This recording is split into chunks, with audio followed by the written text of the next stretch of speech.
할렐루야. 예수 그리스도 안에서 분당 우리 교회 형제자매들 만나게 돼서 기쁘게 생각합니다. 오늘 본문에는 예수님께서 벳세다에서 맹인 한 사람을 고치신 사건이 기록되어 있습니다. 이런 것을 기적이라고도 하고 이적이라고도 하고 표적이라고도 합니다.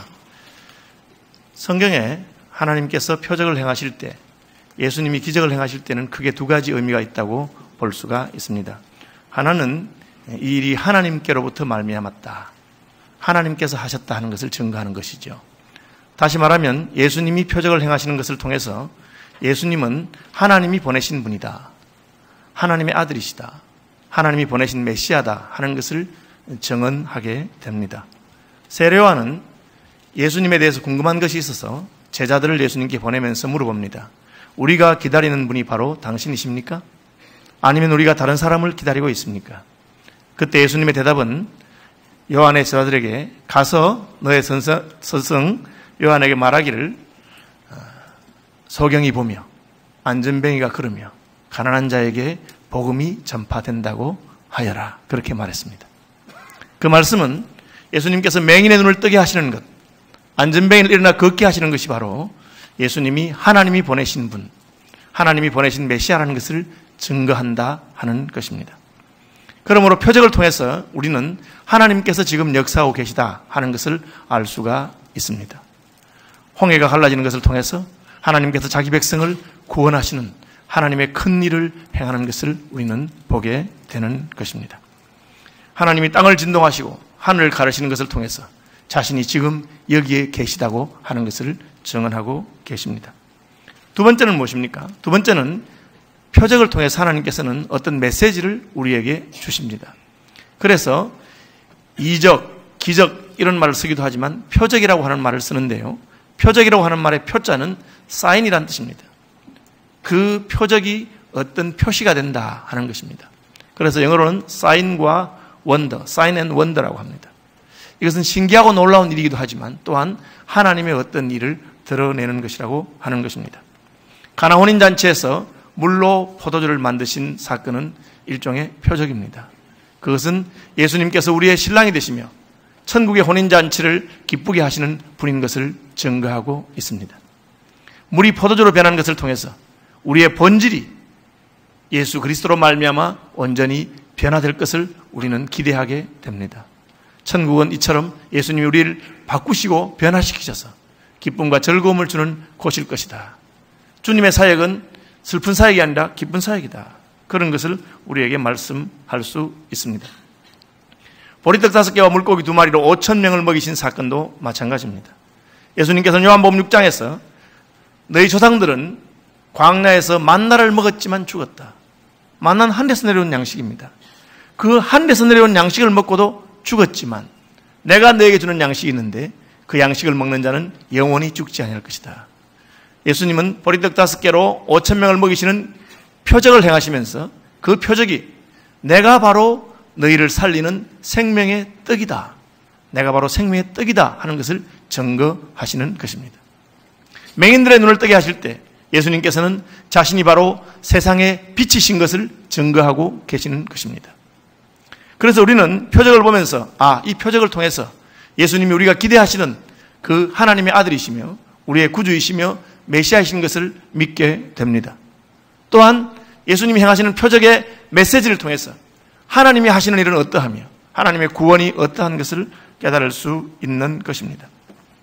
표적이 그 자체가 메시지가 되는 것은 그것은 일상적이지 않기 때문입니다. 평범하지 않습니다. 이상한 일입니다. 기이한 일입니다. 그래서 이적이라고도 하고 기적이라고도 합니다. 이상하고 기이한 일이라는 뜻이죠. 하나님께서 바다를 가르시는 것은 이상한 일입니다. 무엇을 보여줍니까? 하나님의 구원을 막을 수는 없다는 것이죠. 바다라고 하더라도 하나님의 백성의 길을 막을 수가 없다 하는 것을 보여주시는 것입니다. 기적 자체가 기이하고 이상하기 때문에 기적이요 이적이기도 하지만 오늘 본문의 사건은 특별히 이상한 점이 몇 가지가 있습니다. 그것은 예수님께서 이 맹인의 눈을 뜨게 하시는 방법이 이상한 것입니다. 오늘 본문 22절 보시면 벳세다에 사람들이 맹인 한 명을 데리고 와서 예수님이 손을 대 주시기를 기대하셨습니다. 베세다 이름에 사람들이 맹인 한 사람을 데리고 예수께 나와 손대시기를 구했다. 왜 손대시기를 구합니까? 예수님이 손만 대셔도 그 맹인이 눈을 뜰 것을 기대하고 믿었기 때문입니다. 성경에는 예수님과의 접촉을 통하여 병나은 사람들의 이야기가 기록되어 있습니다. 12회를 혈루증으로 앓던 여인은 예수님의 뒤에 가서 그 옷자락을 만졌습니다. 그 여인의 마음에 이는 그 옷자락만 만져도 자기의 병이 나을 것을 믿었다고 성경은 기록하고 있습니다. 그 여인의 믿음대로 여인이 옷자락을 만졌을 때 능력이 예수께로부터 나와서 그 여인의 혈루 근원을 고쳤다고 성경이 기록하고 있습니다. 능하신 분과의 만남을 통해서 하나님과의 조우를 통해서 우리는 하나님의 능력을 경험할 수 있습니다. 그렇기 때문에 베세다의 맹인을 데리고 온 사람들은 예수님이 그 맹인에게 손만 대주셔도 나을 것을 기대했고 예수님이 손 대주시기를 기대했습니다. 사실 예수님이 손을 안 대도 기적이 나타나곤 했습니다.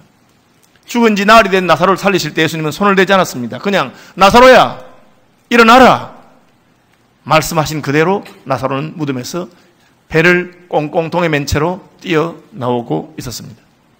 그것이 예수님의 능력이요 하나님의 능력이었습니다. 그런데 손대시기만을 구한 이 맹인에게 예수님은 그냥 손을 댄 것이 아니었습니다. 오늘 본문에 보면 예수께서 맹인의 손을 붙잡으셨습니다. 손을 댔죠? 잡았습니다. 그리고는 그 손을 끌고 그를 마을 밖으로 데리고 나가셨습니다. 왜 마을 밖으로 데리고 나가셨을까요? 모든 표적에는 의미가 있습니다. 예수님은 맹인의 손을 잡고 마을 밖으로 데리고 나가셨습니다. 그리고 눈에다가 침을 뱉으셨습니다. 이상하죠? 왜 눈에다가 침을 뱉습니까? 우리가 생각할 때 침을 뱉는 것은 좀 모욕적인 일이 아닐까요? 그런데 침을 뱉습니다. 그리고 눈에 안수하고 고치십니다. 예수님이 마을 안에서 그 사람을 고치지 아니하고 마을 밖으로 가신 것은 이를테면 주님은 이 표적을 보여주고 싶은 사람들이 마을 사람이 아니었다는 것을 알 수가 있습니다. 때로 하나님은 많은 사람들에게 표적을 행하십니다. 고대에는 사람들이 성 안에 주로 모여 살고 성 밖에는 마을에만 사람들이 있습니다. 마을과 마을 사이의 빈 들판에는 사람이 살지 않는 곳입니다. 오늘날도 시골에 가면 그런 곳이 많지요. 동네에는 사람이 모여 살지만 들판에는 아무도 없습니다. 전원생활을 좋아한 친구들 중에서 전원에 살다가 몇 년 되지 않아서 손들고 돌아옵니다. 그 이유는 밤만 되면 너무 캄캄하고 무섭기 때문이라고 합니다. 친구가 없다는 것이죠.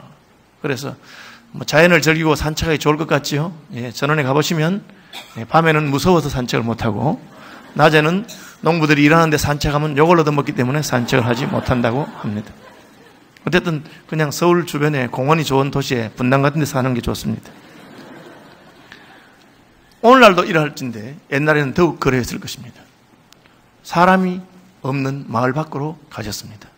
그 이유는 이 기적을 마을 사람들에게 알려주고자 한 것이 아니라 제자들과 그 몇몇에게만 보여주기를 원하셨기 때문입니다. 왜 예수님께서 제자들에게만 이 표적을 보여주기를 원하셨을까요? 그것은 제자들의 영적인 상태와 관련이 있습니다. 하나님은 때로 많은 사람들 앞에서 표적을 행하십니다. 보리떡 5개로 5,000명을 먹이셨습니다.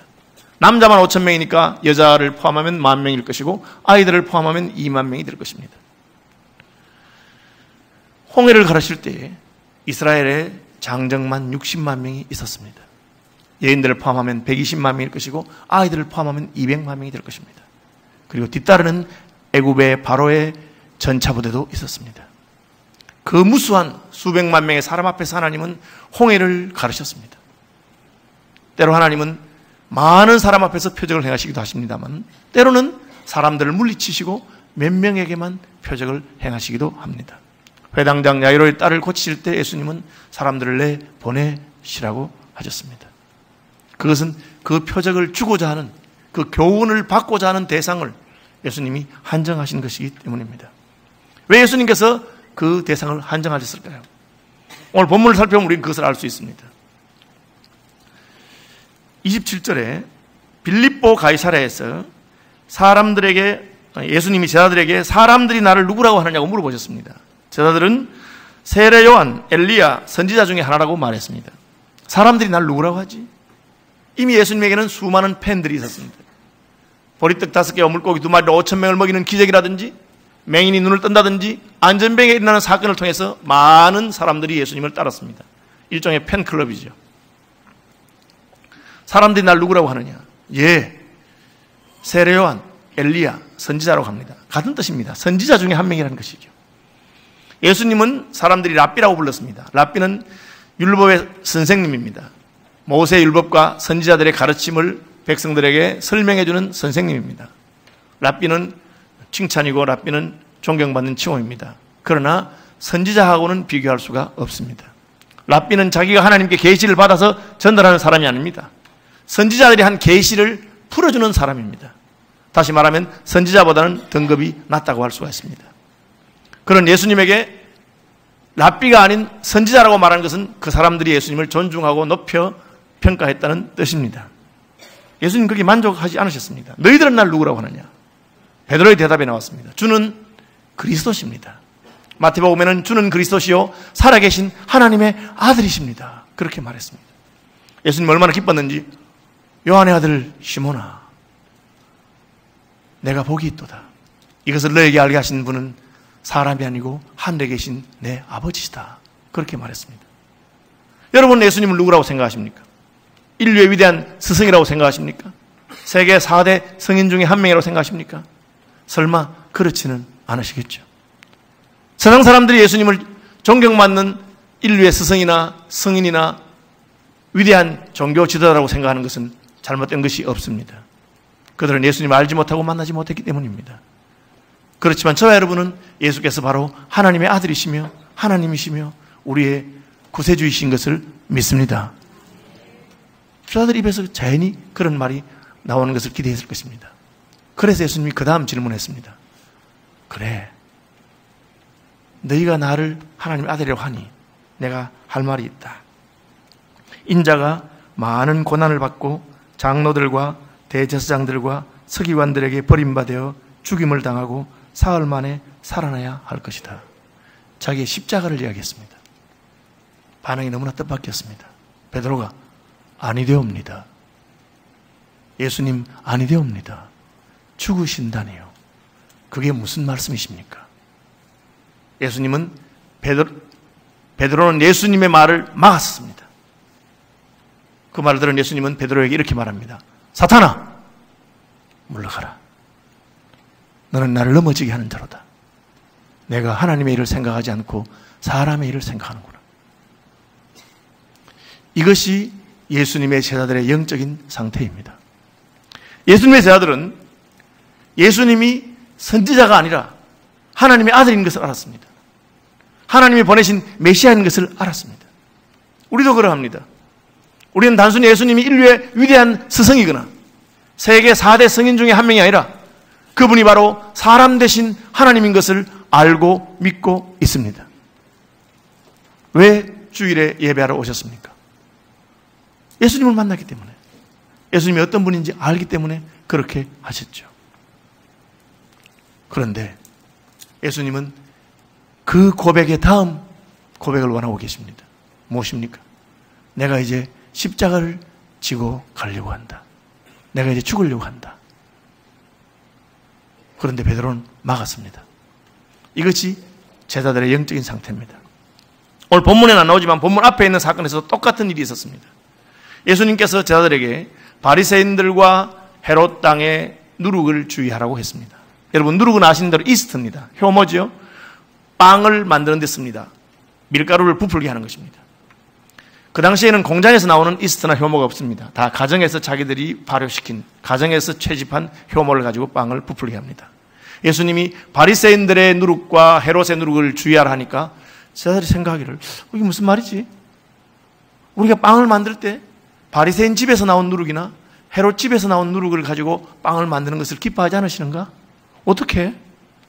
우리 집에서 가져온 누룩으로 만든 빵은 하나밖에 안 남았는데 시장에서 빵을 사야 되는데 시장에서 만든 빵이 바리새인의 누룩으로 만든 빵인지 헤롯의 누룩으로 만든 빵인지 우리가 어떻게 알아? 하고는 수근수근댑니다. 그러자 예수님께서 이렇게 말씀하십니다. 어찌 떡이 없으므로 수근거리느냐? 아직도 알지 못하며 깨닫지 못하느냐? 어찌 너희 마음이 둔하냐?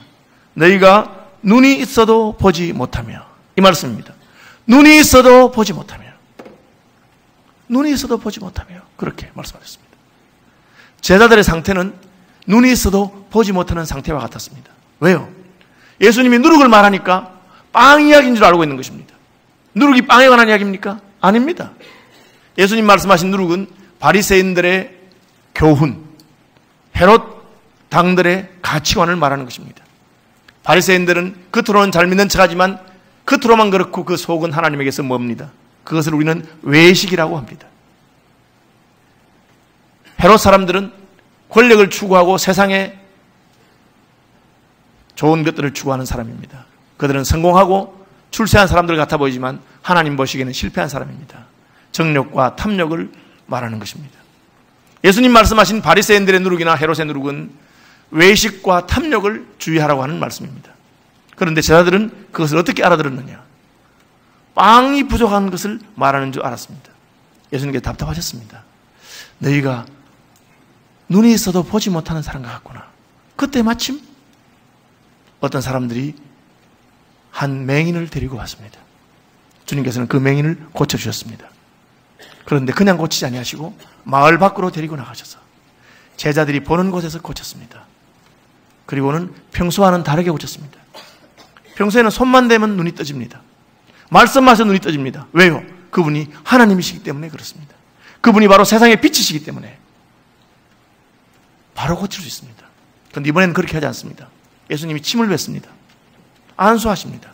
그리고 물어봅니다. 무엇이 보이느냐? 그 사람의 대답이 무엇입니까? 보입니다. 사람들이 보입니다. 나무 같은 것들이 걸어가는 것을 봅니다. 자, 제가 이제 여러분에게 물어봅니다. 이 사람이 봅니까? 나무 같은 것이 걸어가는 것을 본다고 합니다. 그것을 사람이라고 합니다. 봅니까? 못 봅니까? 애매하죠. 네, 제 식으로 표현해 보겠습니다. 이런 것을 가리켜 어중간하다 그렇게 말합니다. 어중간하다.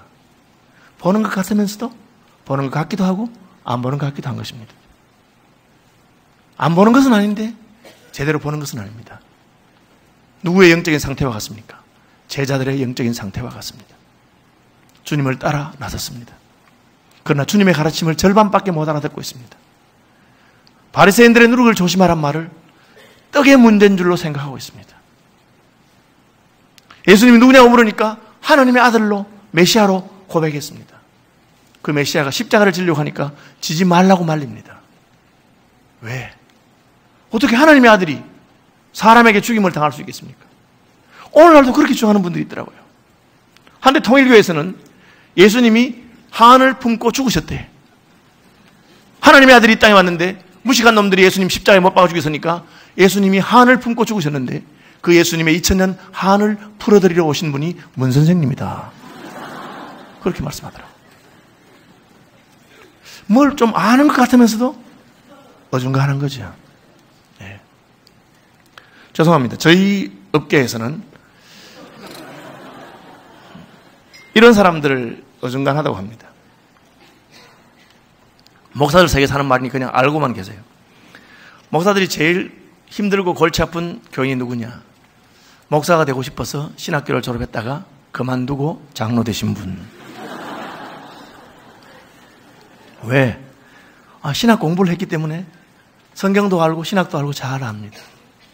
그러나 목회를 안 해보셨기 때문에 목사의 형편이 어떠한지는 잘 모릅니다.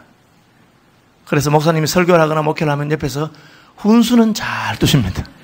그런데 도움은 별로 안 됩니다. 네. 왜요? 어중간하거든요.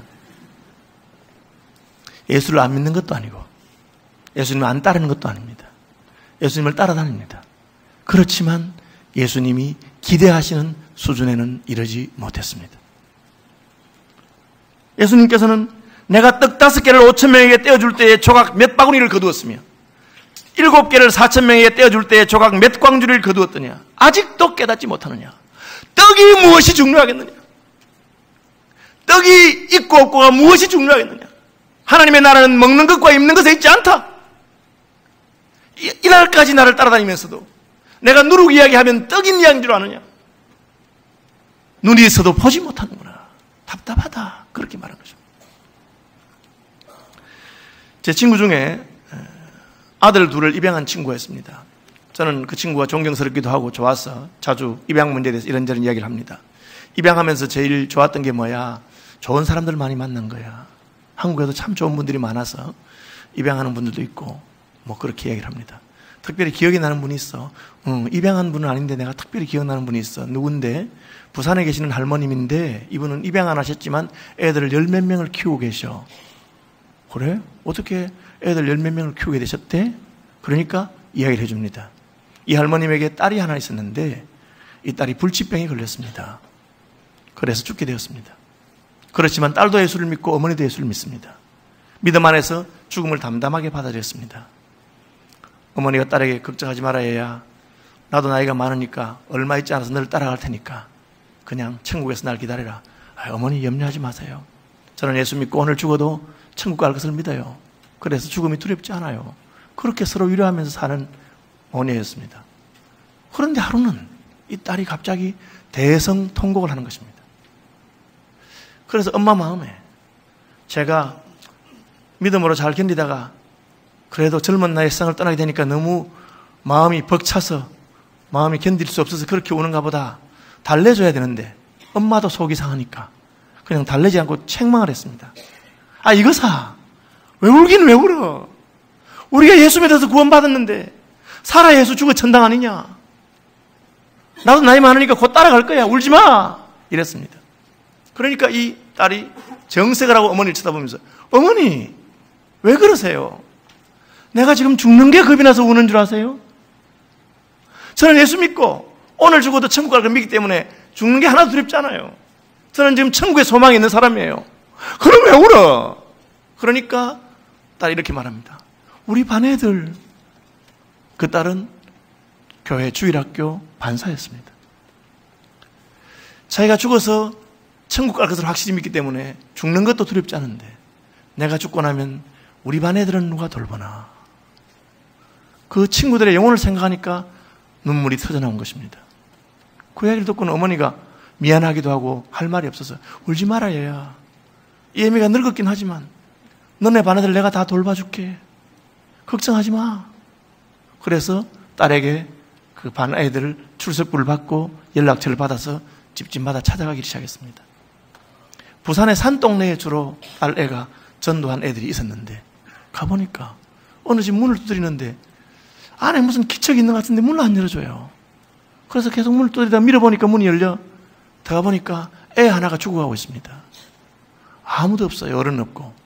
알아보니까 아버지는 벌써 집을 나간 지 오래됐고 엄마도 가출을 해버렸어요.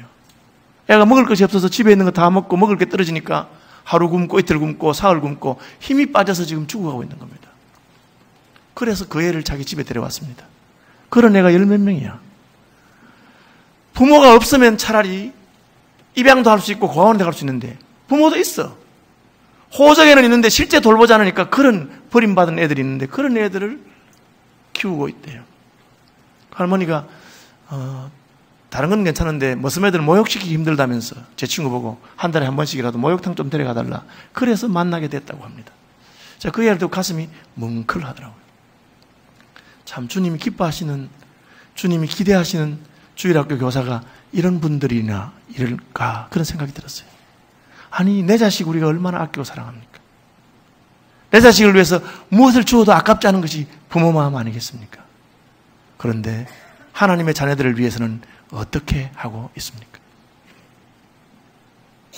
우리가 하나님을 안 한다는 것도 아니고 열심히 내지 않는다는 것도 아닙니다. 그러나 우리는 어느 수준에서 멈춰 있는 그런 사람들이 아닌지 자기를 돌아보게 됩니다. 선교사님들 오면 우리가 은혜도 받고 대접도 하고 용돈도 드리고 합니다. 그런데 내 자식이 선교사가 되겠다 하면 말립니다. 왜요? 내가 하나님의 일을 생각하지 아니하고 사람의 일을 생각하는구나. 그렇겠죠. 죽으시다니요. 예수님이 왜 죽으세요? 하나님의 아들인데 내가 예수 믿어서 하나님의 자녀가 되었으니까 복 받는 것이 마땅한데 하나님 이날까지 내게 잘해주신 건 뭐 어디 있어요? 우리는 그렇게 생각합니다. 하나님의 아들이신 예수 그리스도께서는 할 수 있으면 이 잔을 내게서 옮기셨으면 좋겠지만 아버지께서 내게 주시는 잔을 내가 마시지 않고는 아버지의 구원이 이루어질 수 없으니 내가 이 잔을 기꺼이 마시겠다고 하셨습니다. 주님께서는 제자들에게 너희도 이 길로 오기를 바라는 것입니다. 여러분, 눈을 뜨셨습니까? 절반만 뜨셨습니까? 주님이 기대하는 만큼 밝히 눈을 뜨는 분들이 되시기를 바랍니다. 금생이 아니라 금생과 내세의 영원한 소망을 바라보는 분들이 되시길 바랍니다. 주님이 기대하는 바입니다. 저는 분당 우리 교회 3년에 한 번씩 오는 것 같아요. 제가 한 5번 왔습니다. 올 때마다 제가 은혜를 많이 받습니다. 참 진지하게 예배드리고 말씀을 잘 듣고 또 하나님 나라 위해서 참 자랑스러운 교회죠. 여러분들 분당 우리 교회 출석하는 것으로 만족하고 계십니까? 옆에 사람 얼굴 쳐다보면서 잘 오셨습니다. 역시 난 잘 온 것 같아. 그렇게 생각하고 계십니까? 제가 부산 수영로교에 집회를 한 적이 있는데 고등부 집회를 했습니다. 고등부가 2,000명이에요. 그래서 그 고등부 부장 선생님이 광산회사 하시는 회장님이세요. 교사가 300명이에요. 얼마나 열심인지 몰라. 제가 아주 깜짝 놀랐어요. 그래서 교사 말고는 뭘 하십니까? 하니까 주일날 화장실 청소를 한대요. 화장실이 100개인데 고등부 자원하는 사람들 모아가지고 청소를 한대요. 제가 나무라 할 게 없어. 나무라 할 게 없어. 그래서 딱 하나 나무라 할 게 있어. 그래서 제가 이랬습니다. 참 교사를 너무너무 잘하시는데 딱 하나 아쉬운 게 있다고. 그게 뭡니까? 너무 좋은 분들이 한 군데 모여 계시네요. 여기 선생님들 몇 명만 떼서 교회들 다른 교회 보내주시면 하나님의 나라가 크게 힘을 얻을 건데 그냥 가시지요. 대답을 안 해. 대답을 안 해. 예. 저는 서울시민교회 담임 목사입니다. 지난 2년 반 동안 저희 교회가 3개를 개척했습니다. 2년 반 전에 교인 150명을 분리해서 34억 주고 빌딩 사서 개척했습니다. 저희 교회가 전도를 1년에 한 교인 숫자의 15% 정도가 등록합니다. 지난 전반기에 250명이 등록했습니다. 그 중에 한 절반 정도는 새신자입니다. 그렇죠. 몇 프로입니까? 뭐 전반기에 어쨌든 전반기에 10%, 후반기에 10%, 한 1년에 한 20%좀 됩니다. 우리가 분리 개척한 교회 150명을 내보냈습니다. 2년 반 지났습니다. 제가 지난주 물어보니까 300명이 됐답니다. 1년에 한 50% 내지 60%가 등록한답니다. 할렐루야. 하나님 나라를 위해서는 그게 훨씬 덕입니다. 여러분, 잘하죠. 그러나 주님이 기대하시는 만큼은 하고 있는지 모르겠습니다. 제자들이니까 주님께서는 힘써서 애써서 밝히 보게 되기를 기대하는 것입니다. 뭐가 보여? 예, 사람들이 보입니다. 나무 같은 것들이 걸어가네요. 뭐 좀 아쉽긴 하지만 그만하면 됐어. 보긴 보네. 만족하지 않았습니다. 어떻게 하십니까? 다시 안수하십니다. 밝히 볼 때까지. 주님이 우리에게 기대하시는 것이 있습니다. 주님은 그것을 이룰 때까지 멈추지 않으시는 분이십니다. 우리도 그렇게 하기를 원하시는 것입니다. 저희 교회 전도팀이 10팀쯤 되는데요. 한 팀이 한 10명쯤 됩니다. 한 팀이 토요일 새벽마다 어린이 대공원 앞에서 이렇게 차를 나눠주면서 전도를 합니다. 그런데 그 대공원에 커피 파는 할머니가 계세요. 이 할머니가 자기 장사에 방해가 된다고 와서 얼마나 행패를 부리는지. 이분이 입이 좀 세요. 그러니까 그냥 막 바로 나와버리는데 전도한 사람들이 벌벌 떨 정도예요. 그래서 토요일만 되면 그분 눈치를 봐야 돼. 그럼에도 불구하고 비가 오나 눈이 오나 욕 얻어먹으면서 계속해서 복음을 전했습니다. 3년이 지나고 5년이 지나고 7년이 되었을 때 이 할머니가 예수께로 돌아왔습니다. 할렐루야. 예수 믿고 학습받고 세례받고 집사가 됐습니다. 드디어 전도팀에 합류했습니다. 여러분, 주님께서는 어떤 사람은 예수님의 능력을 가지고도 한 번에 다 낫지 않는다 하는 것을 보여주었습니다. 능력이 부족해서가 아닙니다. 인생이 그런 존재입니다. 한 번 가르친다고 해서 그 영혼이 바로 예수 믿고 회개할 줄 아셨습니까? 아닙니다, 여러분. 표적을 보고 기적을 본다고 해서 변화될 줄 아셨습니까? 어떤 영혼은 오래 걸립니다. 순장의 눈물이 필요하고 교사의 피와 땀이 필요한 것입니다. 오죽 했으면 바울이 내가 너희를 다시 해산하는 수고를 해야 되겠다. 이날까지 키웠는데 이게 뭐냐? 내가 새로 시작해야 되겠구나. 그러나 바울은 포기하지 아니하고 내가 이 모든 것 위에 나를 제물로 바친다고 하더라도 내 마지막 남은 피 한 방울까지 관제로 쏟아붓는다고 하더라도 나는 아깝지 아니하다. 그것이 주님이 걸어가신 길이고 우리의 믿음의 선진들이 걸어가신 길입니다. 저는 분당 우리 교회 같은 교회가 있는 것 때문에 얼마나 기쁘고 자랑스러운지 모릅니다. 이 찬송가가 생각할 때마다 제 마음이 기쁩니다. 제가 참 좋아하는 후배죠. 또 젊은 시절부터 알았으니까 이름 부르는 사이입니다. 저 늘 하는 말이 참 이 목사님 절대 넘어지지 말고 그대로 잘 가면 좋겠어. 그렇게 말합니다. 그러나 그것으로 주님도 만족한다고 생각하지 마시길 바랍니다. 주님은 많이 맡긴 자에게 많이 찾으시고 우리가 주께 받은 은혜가 많으면 그 은혜에 합당한 열매를 맺기를 기대하시는 것을 기억하시길 바랍니다. 분당 우리 교회를 통해서 주님께서 하고자 하는 일이 있을 것입니다. 여러분을 통해서 여기 분당에 사는 분들이죠. 거기 천당 옆에 있다는 분당 아닙니까? 네. 한국에서는 어디 사느냐가 이제 신분을 말하는 그런 시대가 되었다고 합니다. 여러분 그것이 여러분의 자랑입니까? 여러분의 사명이요 여러분의 책임입니다.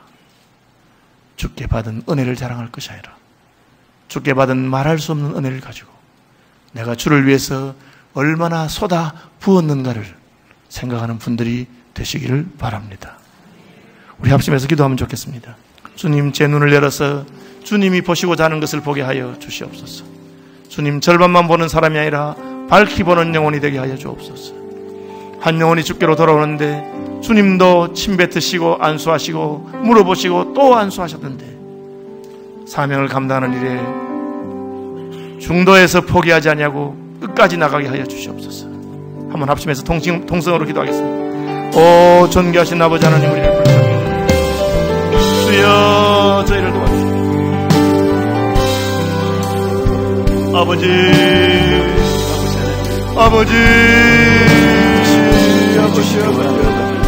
주여 우리를 인도하시는 주님의 그 크신 아버지 은혜만을 구합니다.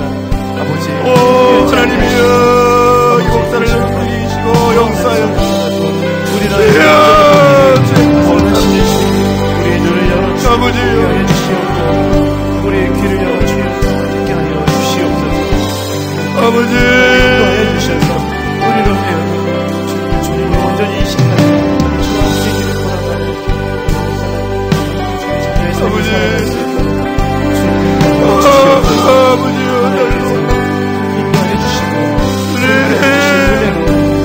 말할 수 없는 은혜를 받은 자처럼 살게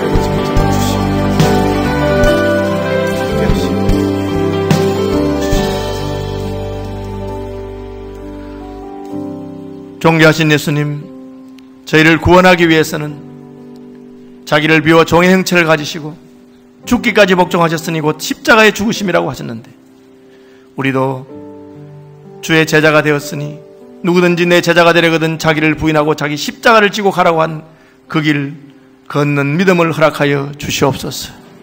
나의 영적인 상태에 스스로 자족하고 만족하는 것이 아니라 주님이 원하시고 기대하시는 내 아버지의 온전하심 같이 온전하기를 사모하고 기대하며 나를 믿는 자는 내가 하는 일을 할 뿐 아니라 이보다 더 큰 일도 한다고 하셨으니 주님을 위해서 크고 놀라운 일을 꿈꾸고 믿음으로 행하는 저희들 되게 하여 주시옵소서. 분당 우리 교회가 이 마지막 때에 이날까지 이룬 것에 만족하는 것이 아니라 하나님이 하실 더 크고 위대한 일을 꿈꾸고 행하는 교회 되게 하여 주시옵소서. 주님이 침 뱉으시고 안수하시고 물어보시고 또 안수하시고 반복해서 온전해질 때까지 영혼을 위해서 수고하신 것을 기억하고 우리도 한 영혼을 살리는 일을 위해서 수고하기를 게을리하지 않게 하여 주옵소서. 존귀하신 예수님의 이름으로 감사하고 기도합니다. 아멘. 다 일어나셔서 함께 찬송합시다. 십자가를 질 수 있나?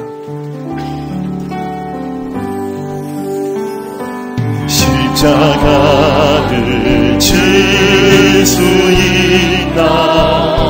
주가 물어 보실 때